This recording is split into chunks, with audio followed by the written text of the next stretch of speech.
la campaña de Santa Inés. Nosotros estamos listos para ir al referéndum revocatorio presidencial. Una buena reflexión para los que andan cantando victoria. Mi general Ezequiel Zamora muy inteligentemente condujo un modelo de operación retardatriz, donde Ezequiel Zamora lanzó el contraataque y fulminó a las tropas de la oligarquía conservadora. Y fue cuando ocurrió la célebre batalla de Santa Inés. Alberto Arbelo Torrealba se inspiró en Zamora, en Santa Inés, cuando escribió una de sus grandes obras, Florentino y el Diablo, y yo no sé por qué se me parece tanto a la campaña de Santa Inés. Tanto se me parece que hoy anuncio a los venezolanos que me convierto en el comandante de la campaña de Santa Inés, a partir de hoy hasta el día del referéndum revocatorio. Sepa el cantador sombrío que yo cumplo con mi ley y como 7 elecciones he ganado, una 8ª les ganaré. Yo acepto el reto, a nombre de la dignidad del pueblo venezolano. Allá nos vemos, en Santa Inés, a dar esta batalla por el futuro de Venezuela. Amigas y amigos, es solo una nueva batalla. Lo que nos espera es una nueva victoria. Bienvenida toda Venezuela a nuestro programa En la Balanza. Escuchábamos al comandante Hugo Chávez, comandante de sueños y de grandes victorias, que particularmente celebrábamos hace una semana el inicio de aquella campaña gloriosa, épica, que fue la campaña del referéndum ratificatorio, que terminó ratificando el amor de este pueblo por el comandante Hugo Chávez Frías. Yo recuerdo, bueno, les voy a presentar a nuestro invitado de hoy, con quien voy a compartir el tema de hoy. Estamos conversando hoy con el doctor Pedro Penso, que nos acompaña. Él es un reconocido diplomático y además ahora está en una tarea importante, que es llevar la Dirección General de Investigación Contrahegemónica de la Universidad Internacional de las Comunicaciones. Bienvenido, profesor, a nuestro programa. Muchas gracias. Recordaba con este llamado a la campaña, a la batalla de Santa Inés, al comandante Chávez y esos momentos tan emotivos que se vivieron, porque ciertamente hemos tenido más de 27, 28 procesos electorales importantes, pero hubo procesos electorales particularmente importantes, que fueron no solo los presidenciales, sino el referéndum que dio la victoria a la revolución cuando en el 2004 se planteó. Digo emotivo porque yo recuerdo que tal como hoy la batalla comunicacional en contra de la revolución bolivariana a nivel internacional era brutal, el sesgo internacional era terrible.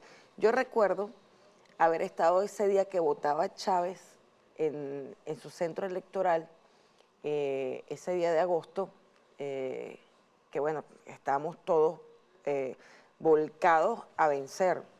Y recuerdo que cuando iba a votar, Pedro, había una cantidad impresionante de personas, impresionante, acompañando al comandante a votar. Él votaba en el 23 de enero, un colegio en el 23 de enero, que ahorita no recuerdo el nombre, Fajardo. Emilio Caro. Fajardo. El Fajardo. Pero yo estaba allí y yo estaba con un chaleco del Consejo Electoral, ¿no? Estaba dirigiendo la misión de observación internacional.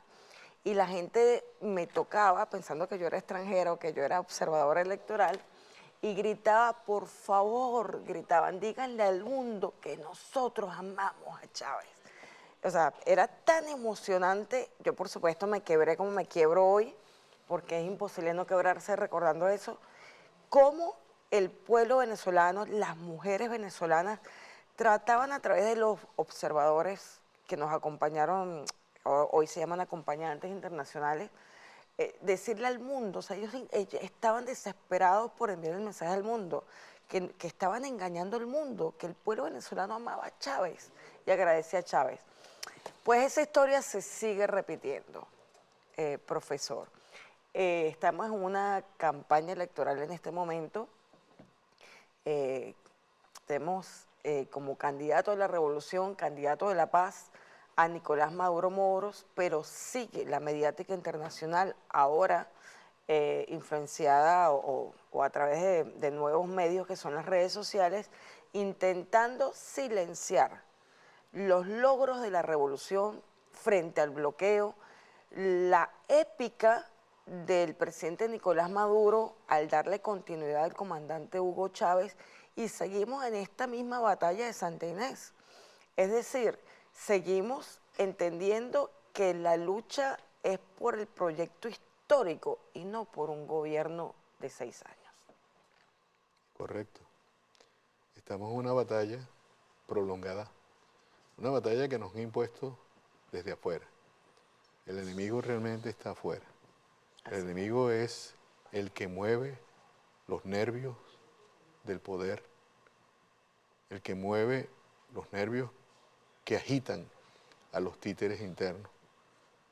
El enemigo es el imperialismo. El enemigo son los que nos impusieron este conjunto de medidas coercitivas unilaterales que se han convertido en una especie de bloqueo, de cerco y asedio contra nuestra patria, fundamentalmente contra los pobres, contra las grandes mayorías. La gente tiene que entender que lo que nos están aplicando, que esta guerra en la cual nos han inmerso, son o está dirigida fundamentalmente contra la población, contra el pueblo.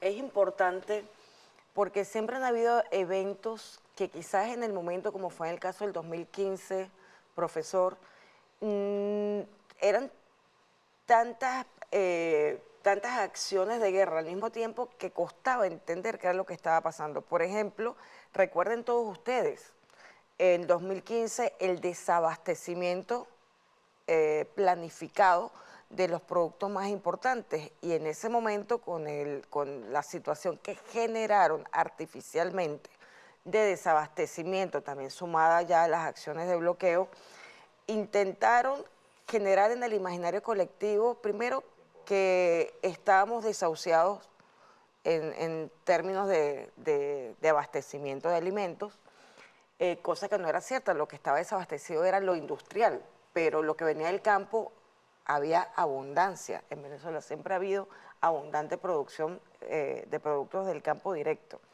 Pero nos hicieron creer, además, bueno, nosotros no, pero a gran parte del pueblo que se confundió, que las colas las habíamos generado nosotros y que el desabastecimiento lo habíamos generado nosotros. Y bien dijo el presidente Nicolás Maduro, ¿quién acabó con las colas? Nosotros, la revolución. ¿Quién acabó con el desabastecimiento? La revolución. Nicolás Maduro. ¿Quién acabó con varias acciones que, bueno, te las voy a consultar, varias acciones en contra de la moneda, en contra de la estabilidad económica? El presidente Nicolás Maduro, la revolución bolivariana, que tiene la tarea de garantizar la estabilidad. ¿Cómo tú analizas desde tu experiencia, desde todo lo que se ha vivido, esa situación de cómo hacer comprender que la derecha internacional, conjuntamente con sus operadores locales, intenta generar situaciones negativas para el pueblo y después, con una campaña mediática, hacer creer que la responsabilidad no la tienen ellos, sino nosotros? ¿Cómo trabajar esa reflexión de cara al 28 de julio? Porque sigue habiendo personas confundidas, sigue habiéndolas, sobre todo por la campaña brutal que no reconoce el bloqueo como una de las razones que nos ha llevado, bueno, aunque hemos tenido victorias, nos ha llevado a ir venciendo obstáculos, ir teniendo victorias, pero ciertamente intentaron desmejorarnos la condición de bienestar que traíamos con los años de revolución que antes de la muerte del comandante. Mira, el enemigo tiene rostro, el enemigo del pueblo tiene rostro. Ese rostro se refleja en los que dirigen los hilos del poder, los que mueven a las camarillas internas, que han venido pidiendo sanciones, clamando por sanciones, clamando por intervención. Ese sector que no cree en este país, que es un sector que sencillamente va a depredar de lo que pretenden ellos lograr en este proceso. De hecho, ese es el sector que se cogió monómero, que se cogió Cinco, que vive todavía de lo que se robaron de Cinco y monómero. El enemigo tiene nombre, es fácil nombrar. Tiene apellidos. Sí, y tiene apellidos, porque son la más rancia oligarquía que existe en este país. Y ahí encuentras tú a aquellos como John Bolton, William Bromfield, Elliot Abrams. Escucha las intervenciones de estos tres, para nada más nombrar estos tres, porque recientemente el secretario de Estado, Blinken, acaba de decir también que había que presionar porque eso es lo que garantiza la democracia, su democracia, su capacidad para controlar este país. Nosotros le debemos a Chávez, que trajo la independencia y la soberanía nuevamente a Venezuela, que trajo la capacidad para autodeterminarnos. Ese Chávez que nos trajo Bolívar al presente, para colocarlo en el centro del tablero de este gran combate, en el centro de la arena política nuestra, doméstica, pero también de la geopolítica. Ese Chávez que trajo a Bolívar como un proyecto contrahegemónico para enfrentar a la globalización neoliberal. Ese Chávez que construyó bienestar y progreso. Ese Chávez que permitió que la gente, con su trabajo, con su esfuerzo, construyera la Venezuela que ellos nos quieren quitar. Esa Venezuela que disfrutó de una cantidad de derechos. Esa Venezuela que tenía el salario más alto en América Latina. Y que ellos han envilecido a través de este conjunto de medidas que han sido medidas que han chocado, que han golpeado de una forma brutal la vida del ciudadano común y corriente, que ha precarizado sus condiciones de trabajo y de vida, que lo ha llevado a condiciones de oprobio. No es el gobierno, tú lo has dicho. Este gobierno le ha ofrecido paz y estabilidad. Hoy la gente puede planificar con lo que le ingresa. Antes, cuando existía ese criminal dólar Today, que dirigía un tal Cascabel, Federico Cascabel, ese señor envileció la moneda. Esa estrategia fue brutal contra el bolsillo de los trabajadores. Hoy tú llegas y dices, bueno, voy a planificarme y tienes capacidad para planificar, tienes posibilidades de planificar. ¿Por qué? Porque la moneda está estable. Hay otra cosa que cuando está hablando, profesor, me viene a la mente, ¿no? El tema de cómo estos criminales que usted menciona no solamente intentaron precarizar la condición de vida de toda la población venezolana, especialmente mujeres, niños, personas con discapacidad, porque por supuesto cualquier bloqueo a quien más afecta es a los grupos que son más vulnerables. Pero hubo otra precarización que fue muy dañina, que causaron, que fue la precarización de la moral. El tema de los bachaqueros, de convertir la moneda en un objeto de comercio, eso maleó el alma de muchos de los que ahora siguen a la derecha, porque es que nadie que tenga conciencia de patria, que tenga conciencia de que somos la República de Bolívar, que somos también la República de Chávez y ahora la República que lidera el presidente Nicolás Maduro, se suma a semejantes acciones que van en contra del otro. O sea, aprovecharse la necesidad del vecino para yo beneficiarme, eso lo impuso esa derecha extrema. Y eso lo estamos también venciendo con un llamado permanente a la solidaridad, a que nos reconozcamos, a entender que tenemos que ser cada vez más humanos y más sensibles al dolor del otro. Mira, hay un hay algunos conceptos que quizás no se han difundido ampliamente. Nosotros, en el Centro de Investigaciones Contrahegemónicas de la Universidad Internacional de las Comunicaciones, con un equipo de especialistas nacionales e internacionales, porque este centro es producto del trabajo de un conjunto de voluntades académicas. Ahí venimos trabajando un tema que se llama guerra cognitiva. Entonces, ¿qué es el propósito de la guerra cognitiva? Voy a utilizar algunos términos que quizás necesitamos explicarlo después, pero es atacar el sistema de representación simbólico que nos crea la identidad y la voluntad para luchar. Ellos han querido destruir nuestra voluntad de luchar y de vencer. Eso no lo han podido hacer. Ellos han querido destruir la identidad venezolana. Una identidad que se ha construido sobre la base de la solidaridad, porque este pueblo es solidario, pero era solidario antes del proceso bolivariano, y en el proceso bolivariano se potenció esa solidaridad. Es el nosotros, esa necesidad de vernos en conjunto, de operar en conjunto, de saber que en conjunto nosotros y el trabajo de todos los hombres y mujeres de este país construyen la patria. Ellos quisieron destruir el principio de solidaridad que le da fundamento a nuestra identidad, a esa identidad igualitaria. Pues nosotros somos un pueblo que busca la equidad. Históricamente lo ha sido.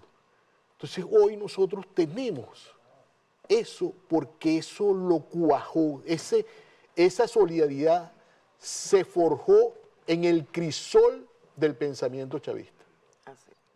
Chávez profundizó la solidaridad. Eso no lo han podido acabar, ni con esa medida, ni con muchas medidas. Aquí quisieron dar un golpe eléctrico, una cosa brutal que en cualquier otra parte del mundo hubiese ocasionado un estallido social. Aquí la gente lo que hizo fue solidarizarse para poder enfrentar las adversidades, porque es que somos hijos de Bolívar, somos hijos del hombre de las dificultades, somos el pueblo que vence las dificultades. Nosotros estamos hoy combatiendo con Bolívar en la calle para vencer las dificultades. Los trabajadores están en la calle porque Bolívar está en la calle, porque la esperanza está en la calle. Así es. Totalmente de acuerdo. Entonces nosotros no vamos a rendirnos. Este pueblo no sabe qué rendirse. Este pueblo es hijo de Bolívar. Este pueblo es hijo de Chávez. Ese legado que defiende el presidente Nicolás Maduro, ese legado va a seguir.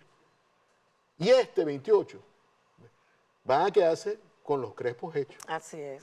No, como dice el compañero Diosdado, no te vistas porque no vas. Así es. Nos vamos a un corte, estamos conversando con el profesor Pedro Penso y luego seguimos en La Balanza.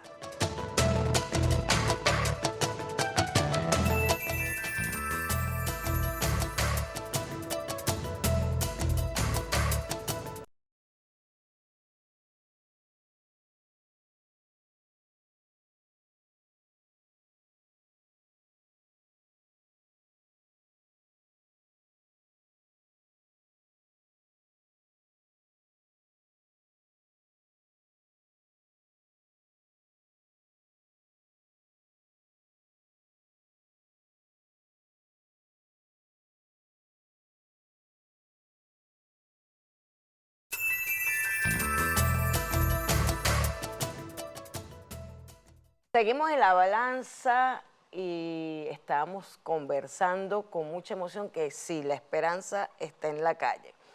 Estamos conversando con el profesor Pedro Penso, director general del Centro de Investigaciones Contrahegemónicas de la Universidad Internacional de las Comunicaciones y además reconocido diplomático, estuvo en Centroamérica cumpliendo muchas tareas allí en su actividad diplomática y hoy nos acompaña en este análisis.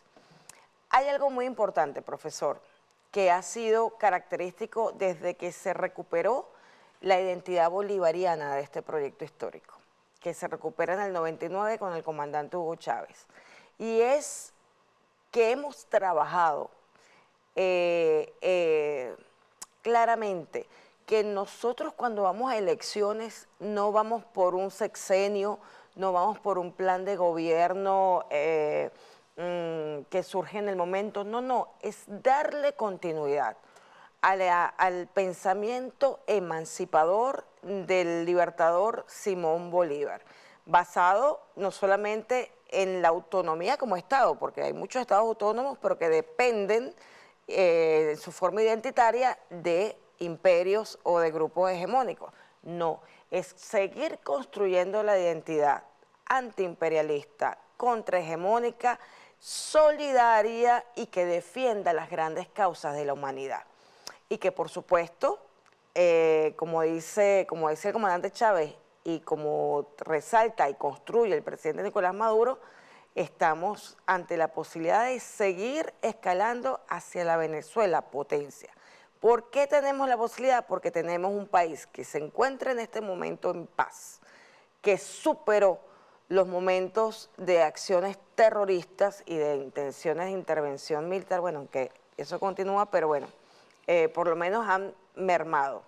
Y que estamos en un momento de seguir avanzando en las transformaciones necesarias para continuar este proyecto, que además no es un proyecto para Venezuela, es un proyecto para el mundo. El proyecto histórico bolivariano camina toda nuestra América y también es un ejemplo para las demás regiones. Bueno, mira, nosotros comenzamos diciendo que Chávez había traído al presente a Bolívar para luchar junto a los pueblos,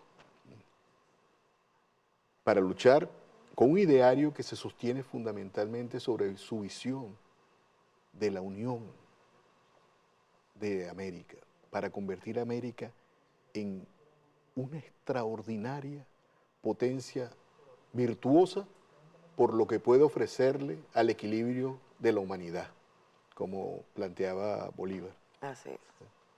Una América Latina o nuestra América, para ponerlo en términos de el concepto apóstol de la independencia cubana, José Martí,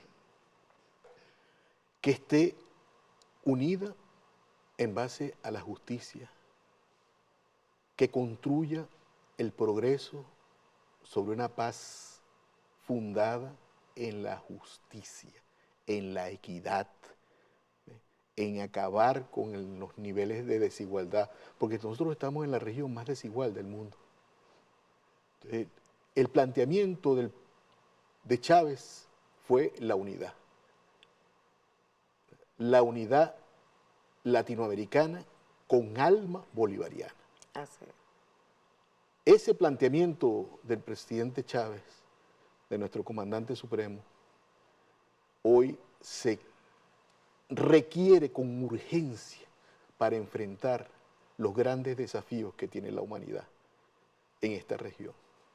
Hoy más que nunca, la unidad de nuestra América es vital para avanzar, para construir ese nuevo equilibrio mundial.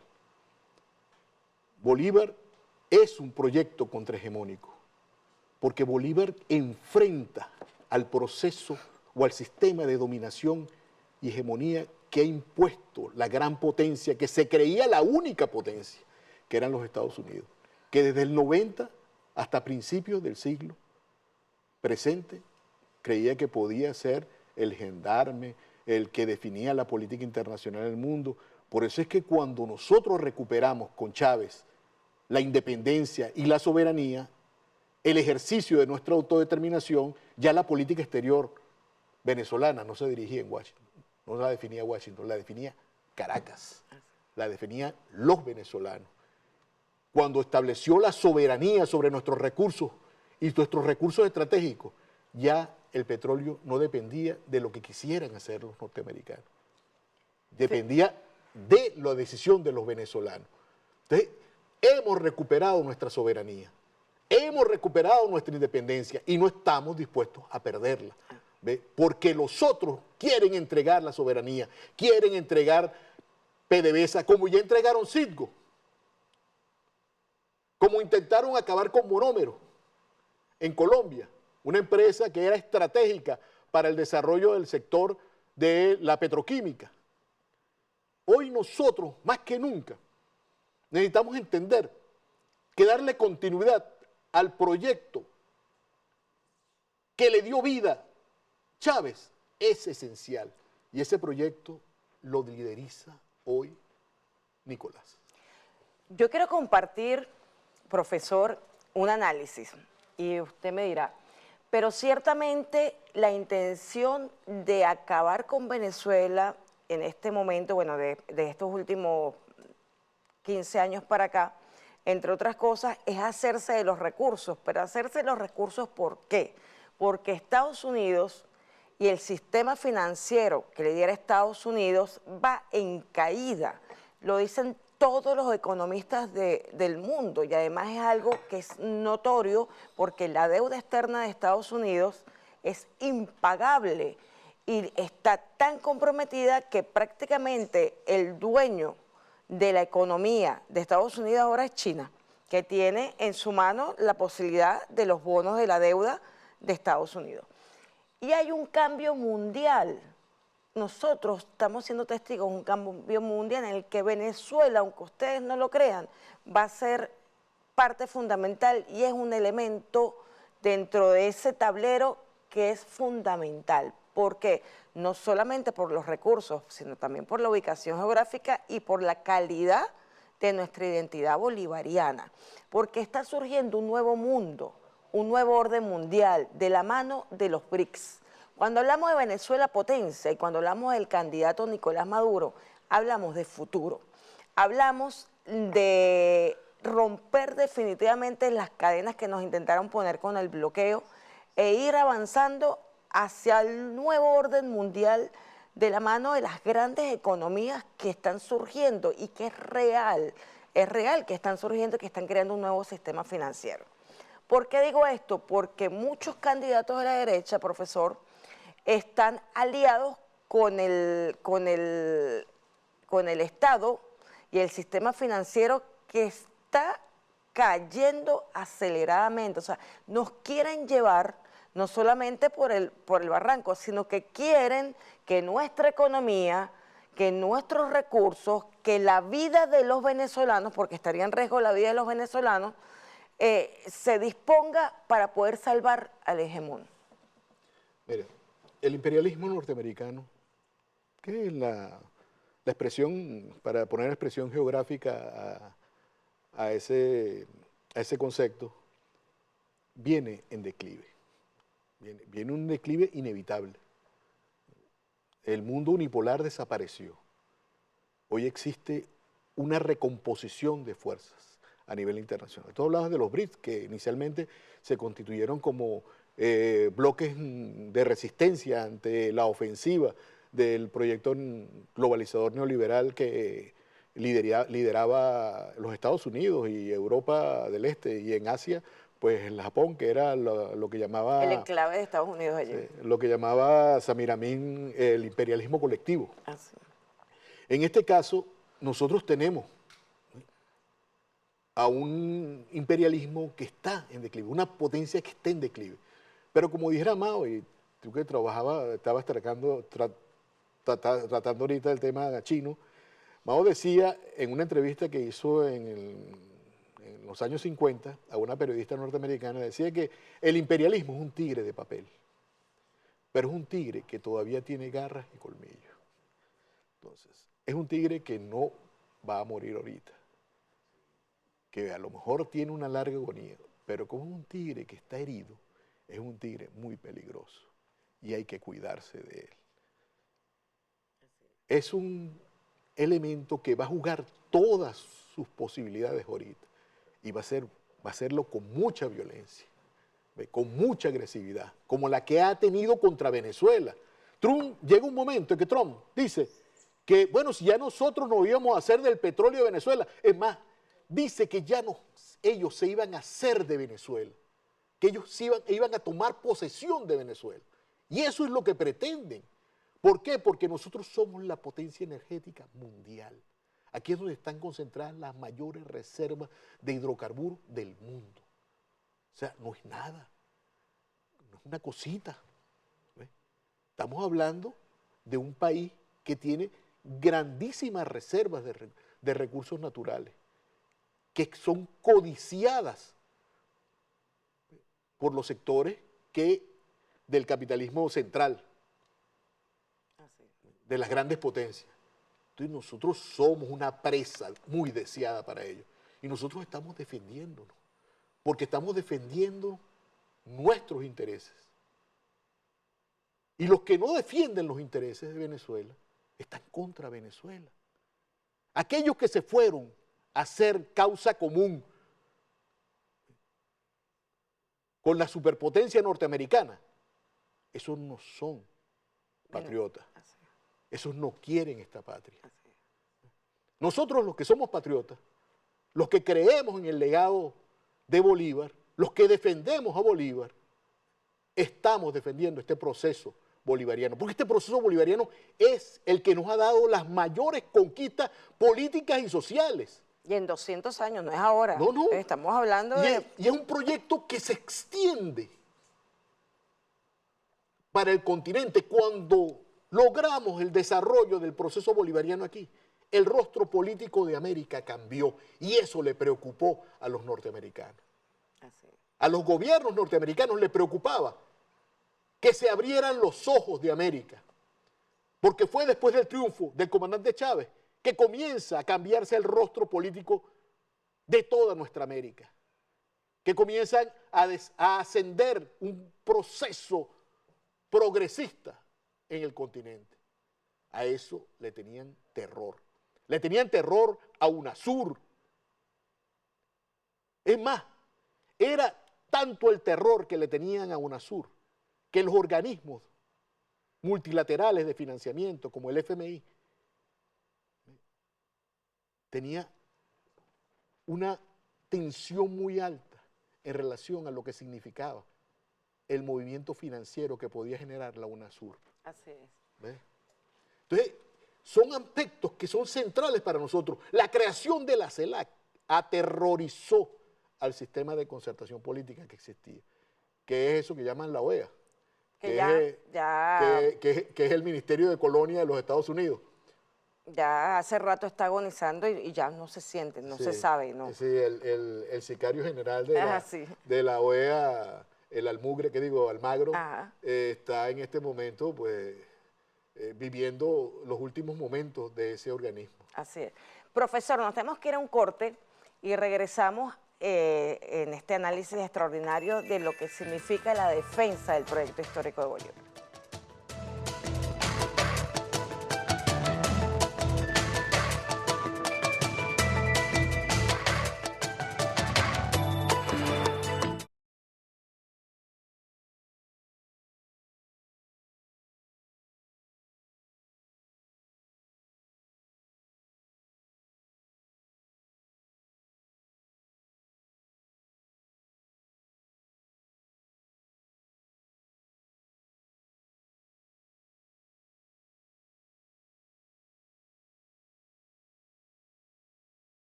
Continuamos con toda Venezuela en la balanza, conversando con el profesor Pedro Peinso, diplomático, y en este momento desempeñando una tarea como director general de investigación contrahegemónica de la Universidad Internacional de las Comunicaciones aquí en Caracas. Un saludo a su rectora, Tania Díaz, espero que pronto también poder tenerla aquí para conversar. Hablamos, profesor, de algo muy importante. Hay una línea de mando que es clara, que es Bolívar, Chávez y Nicolás Maduro. Esa es la línea de mando que tenemos para no solamente proteger y defender el proyecto histórico de nuestra nación, sino para potenciarlo. Ciertamente no es solamente el hecho del voto el 28 de julio, aunque sabemos que quienes se oponen al proyecto histórico de Bolívar, que además están alineados digamos que con las corporaciones internacionales, incluyendo Estados Unidos, algunos países de Europa e Israel, están en serio declive porque la humanidad en general está despertando de un nuevo orden mundial. Se está generando un orden multipolar, pluricéntrico, pero que se está generando de la mano de grandes potencias como China, Rusia Irán con grandes economías como Brasil y nosotros con grandes riquezas y grandes virtudes como bolivarianos. Estamos también de la mano y vamos a entrar por la puerta grande a los BRIC en poco tiempo y así lo anunció el presidente Nicolás Maduro. Estamos ahora como observadores en los BRIC, somos parte, pero la plenitud del ingreso está trabajándose, como lo ha dicho el presidente Nicolás Maduro, hoy candidato de La Paz. Ahora bien, no es solamente el tema electoral. Sabemos que tenemos un reto porque van a intentar ejercer acciones de violencia, desconocer, como ya lo hemos vivido en infinitas oportunidades. Pero es más allá. O sea, estamos defendiendo la posibilidad cierta, contundente, real, de vencer definitivamente no solo este bloqueo, sino con este nuevo orden mundial, vencer todo tipo de acción contra el derecho internacional que ha sido plasmada en bloqueos contra Cuba, contra Irán, contra Rusia, contra Venezuela y contra un par de decenas más de países, o casi 30 y tantos países. Esto es épico, es la lucha por la humanidad, es la lucha contra el genocidio, es la lucha por un mundo que resuelva las causas de empobrecimiento, porque el capitalismo empobrece. Los pobres no nacen pobres, son empobrecidos. Los pueblos no nacen esclavos, son esclavizados. Entonces, esta lucha va más allá de Venezuela, es la lucha de la mano del presidente Nicolás Maduro, de la mano también de grandes líderes mundiales y lideresas mundiales. Ahora tenemos México con una presidenta mujer, dándole continuidad a lo que ha ido trabajando en poco tiempo, porque fue un periodo muy corto, Andrés Manuel López Obrador. Entonces, tenemos un panorama internacional que lo define la continuidad del proyecto de Bolívar, porque el proyecto de Bolívar va a ser clave en una humanidad de justicia. Mira, hoy, por ejemplo, hay un conjunto de artistas, escritores, intelectuales, académicos, intelectuales orgánicos sobre todo, se han estructurado en un movimiento que se llama Movimiento Angostura. Ese Movimiento Angostura está promoviendo conjuntamente con las universidades venezolanas, con los institutos que trabajan aspectos históricos como el Centro de Estudios Simón Bolívar, como el Centro Nacional de Estudios Históricos, como el Centro Internacional de Descolonización, como el Centro Internacional Miranda, inclusive el Centro de Doctrina de la FAN, la Sociedad Bolivariana, están empujando una campaña que se llama Bolívar está en la calle. Bolívar está en la calle porque Bolívar está luchando con nosotros y Bolívar está en la calle porque nuestra esperanza está en la calle, está combatiendo por ese proyecto. Contra Bolívar se ha levantado un conjunto de infamias a nivel internacional. Y hoy atacar a Bolívar es atacar a este proceso bolivariano. A Chávez lo atacan cuando atacan a Bolívar y a Bolívar lo atacan cuando atacan a Chávez. Igual que cuando atacan a Nicolás, atacan a Bolívar. Claro, es que más allá, lo que les duele es el Bolívar presente. Es el Bolívar que está hoy vivo, activo, luchando junto con sus pueblos, luchando por garantizar su verdadera independencia, su soberanía, su autodeterminación, su progreso, la mayor suma de bienestar, la mayor suma de estabilidad política. Ese es el Bolívar que está en la calle hoy. Ese es el Bolívar que está luchando. Ese es el Bolívar al que le tienen miedo, no solamente la oligarquía de los apellidos, sino también el imperialismo. Y por eso, porque Bolívar representa en esencia el espíritu antiimperialista, que es el que le da identidad a los pueblos de nuestra América. Y eso es muy importante. Entonces, hoy cuando estamos defendiendo este proceso bolivariano, estamos defendiendo a Bolívar. Estamos en la calle trabajando todos los días, venciendo las dificultades, porque creemos que construir un país se hace con trabajo, no se hace con intriga. Construir un país se hace con ética bolivariana, con esa ética que nos enseñó o nos heredó Bolívar, que nosotros tenemos que rescatar, combatiendo la indolencia, combatiendo las indecisiones, combatiendo el burocratismo, ¿ve? Combatiendo la corrupción, como hoy lo estamos viviendo. Hoy estamos combatiendo la corrupción y estamos enfrentándola. Corrupción que además fue inoculada desde afuera para debilitar el aparato del Estado. Y está claro, ¿ve? Y está claro que el juego se hizo afuera. Claro. ¿Ve? Que se convirtieron en agentes del enemigo dentro para socavar las bases de este proceso. Pero no pudieron y no van a poder, porque el pueblo está claro que trabajando es que se construye este país. Y el pueblo todos los días sale a trabajar. Las madres son el eje central de esto. Las mujeres son el pilar fundamental de este proceso. Y las mujeres saben que su familia, que la estabilidad, que el sostén, que la paz, se la garantiza un gobierno que le dé niveles de estabilidad. Y Nicolás ha sido eso. Nicolás ha sido el arquitecto de la paz. Así. ¿Ve? Nicolás ha construido la estabilidad para que la gente sienta niveles de seguridad que antes no tenía, que trataron de arrancárselo, que trataron de crear niveles de incertidumbre, de dudas, para crear en el mundo la idea de que este Estado era incapaz de darle salida a los grandes problemas y a los grandes retos que tenía. Y lo hizo. Aquí salimos de miles de dificultades. ¿Te acuerdas del golpe eléctrico? Claro, por Fue terrible ese momento.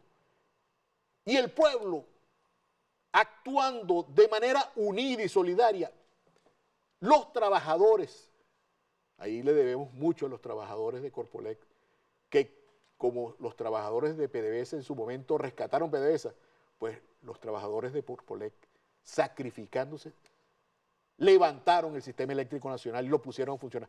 ¿Qué ha sido difícil? Claro, porque ahí se dieron a la tarea de sabotear el sistema eléctrico durante muchos años.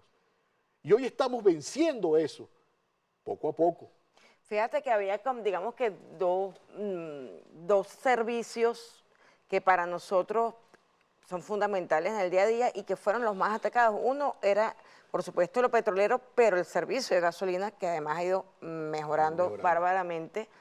El servicio de transporte, bueno, son como 3 servicios. El transporte público, que además ha ido mejorando notoriamente también, sobre todo por lo menos en Caracas, el tema del metro es impecable. Cómo ha ido resolviéndose cada uno de los problemas en el tema del transporte subterráneo. Y el tema de la electricidad. Pero confiamos y confiemos que siempre unidos, entendiendo cuáles son las causas de los problemas y aportando las soluciones, todo esto cada vez va a desaparecer ya de nuestro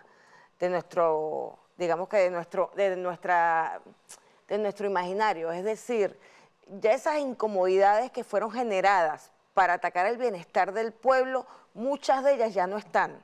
Es más, es tanto que hemos naturalizado que ya no estén. Se nos olvidó el desabastecimiento, se nos olvidó el Dollar Today, se nos olvidaron las colas, se nos olvidaron los centros los abastos cerrados por las acciones violentas de calle en las guarimbas, se nos olvidó que nos amenazaban con quemarnos, porque la paz se ha hecho ya algo natural y muchos de los elementos que fueron atacados ya los hemos recuperado y ya se ha hecho natural tenerlos, pero no olvidemos que no podemos volver a ese momento. Eso es un llamado, porque hay sectores digamos que en esta carrera electoral que están claramente exacerbando el odio, llamando a la violencia. Por ahora lo hacen de forma subliminal o no tan directa. ¿Ustedes qué creen que significa hasta el final?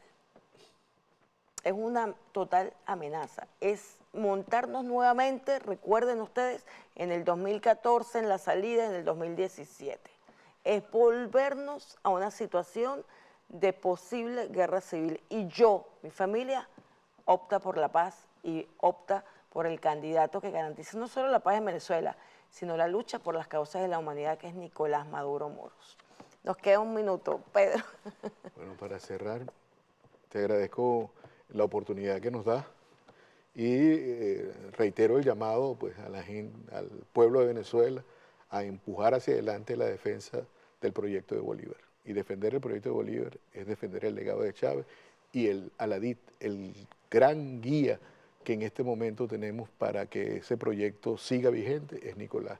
Hoy más que nunca, desde el sector académico, intelectual, desde el movimiento Angostura, del cual formo parte, hacemos llamado a todos a comenzar a desarrollar acciones que defiendan el proceso bolivariano, que defiendan el proyecto de Bolívar, porque Bolívar está en la calle.